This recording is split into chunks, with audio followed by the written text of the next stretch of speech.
Hello from Expo 2020 here once again in Dubai. I'm stood here in the Opportunity Pavilion. Global Goals Week is in full swing. So to talk to me a bit more about the sustainability opportunities being realised here at the Expo and a bit more about Global Goals Week, I am delighted to be joined by Sanda Ojiambo, who is the Chief Executive and Executive Director of UN Global Compact. This is the initiative run by the UN, which is essentially driving organisations large and small to be making commitments and reporting on those commitments around sustainability and responsibility. Sanda, hello, thank you very much for joining us. I've seen you in passing at many events already this week. Talk to me a bit about your experience so far at Global Goals Week. Right. I mean, first of all, it's been an incredibly busy but an incredibly uplifting week. This is the first time that Global Goals Week is being held outside of New York. So I just first of all want to thank, the government of the UAE, all our partners, the Dubai Chamber of Commerce and all the businesses that have joined us for this incredible moment in time in this week. So hosting Expo 2020 in Dubai at this specific point in time, I think is really opportune. We've come out of 2 years of a pandemic where essentially we've been very insular, but this is a fantastic an incredible convening that looks both at the current opportunity as well as the future through a lens of sustainability. So it's great to see all of the involvement and seeing, all of the countries, their pavilions demonstrating not only current opportunity but future technology and innovation. Really great. But looking specifically at Global Goals Week, we are at a deep inflection point. The pandemic set us back in many ways in terms of progress on the Sustainable Development Goals. So this again is an opportunity to pause, rethink, look at new momentum around how we can achieve the Sustainable Development Goals. For my particular constituency here, the private sector, again a real opportune moment to look at how we can galvanize corporate action to deliver both purpose and profit and deliver on the SDGs. And a lot of this is about the future and about how we're going to get to that kind of critical SDG target year of 2030. But I wanted to, for a moment, just to step back in time. Only 2 months, would you believe, to COP26. You, of course, spoke there at COP26. 2 months on, I just wanted to get your reflections. Do you feel that was a successful climate talks to set us up for 2022? Did it kind of lead to any real tangible change yet?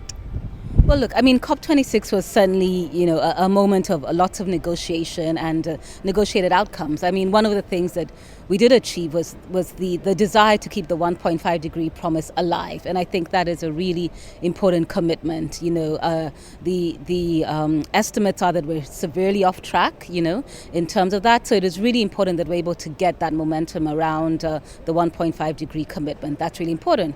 There's areas where perhaps the debates and the negotiations were not as progressive, on the climate finance piece, that was definitely one that didn't reach where it wanted to go. On the coal piece as well, when we saw that, I think what is important is that issues such as adaptation, resilience and biodiversity are now on the agenda, and there's clear calls to action around that. So, all in all, I think all the issues are now on the table. I think it's really to look at how we can have a very integrated approach to what we need to do around climate action. And certainly, with COP27 being held in Egypt and COP28 actually coming back here to Dubai, I think, the discussions we have here are a perfect, foundation for looking forward to climate action going forward. And I wanted to talk a little bit about the 2 A's, action and accountability. These are 2 words I've stolen from you earlier this week at the Global Goals for All event. You spoke of the need for more businesses to be moving from ambition into action and be more accountable for those actions. So tell me, what do you think are the big challenges or the obstacles perhaps that's stopping business from bridging that divide at the moment? The answer to that is really why the UN Global Compact exists. We recognize that businesses generally do want to do good. The biggest challenge is, how do you do this? How do you align corporate strategy, which typically has been around your financials and reporting on those, to more actions that really drive this purpose and principles and aligning your corporate strategy around the Sustainable Development Goals? I think first, let me be very clear. We're looking at corporate action that is not philanthropic. We're looking at corporate operations and strategies to drive forward the SDGs. So that's number one. But secondly, CEOs ask how do I do this? How do I set my business on track in terms of climate action? How do I address issues such as gender equality and gender pay gap issues? So we're here to provide the toolkit, the tool set, the knowledge, the experiences, the learning platforms and the exchange platforms to do that. So again, moving from the issue of policy and commitments and ambition to action is really about how can we set targets, make sure that companies are advancing action and reporting on them. And that's really what the Global Compact is here to do and support companies to do.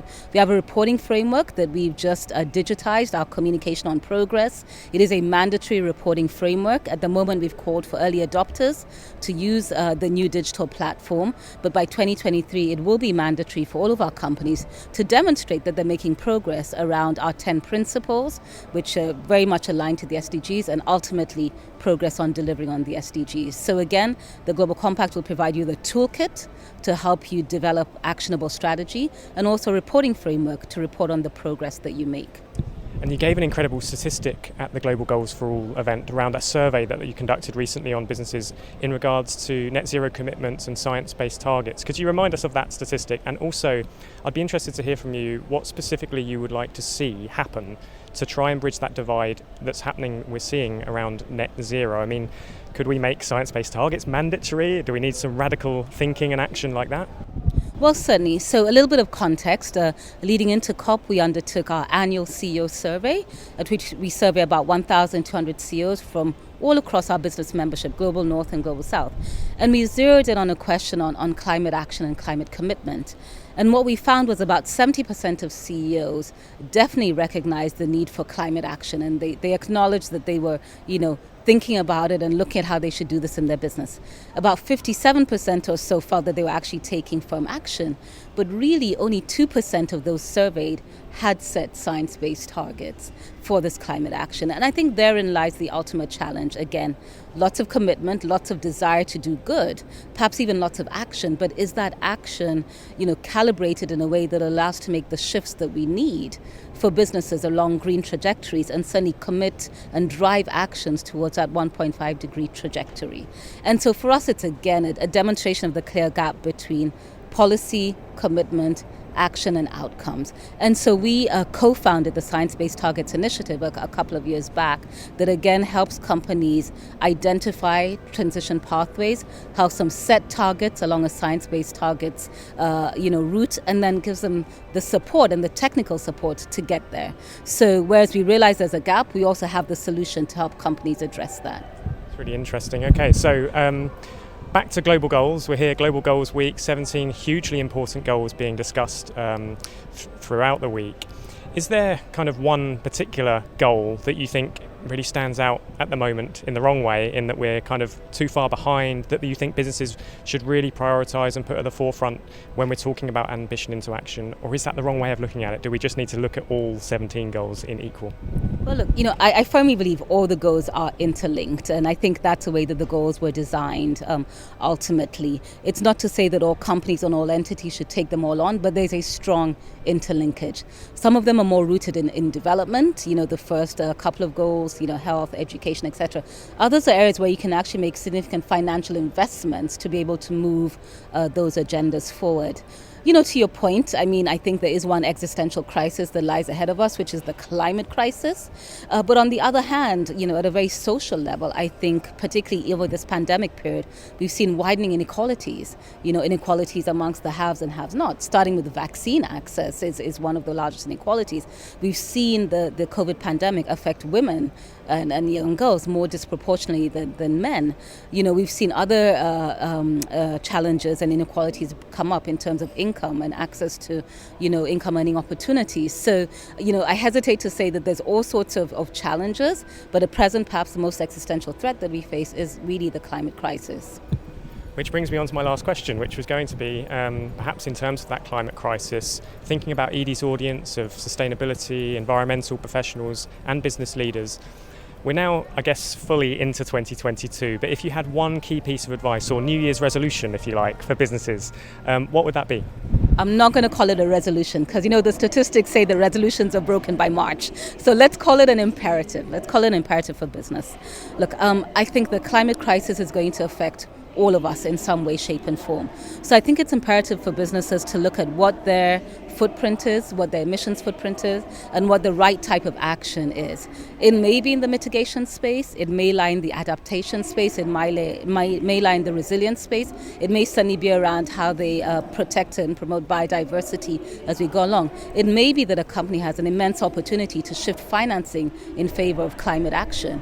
I just feel that companies all across sectors, sizes and industries do need to really look at the role that they can play in climate action and help us avert this existential crisis ahead of us.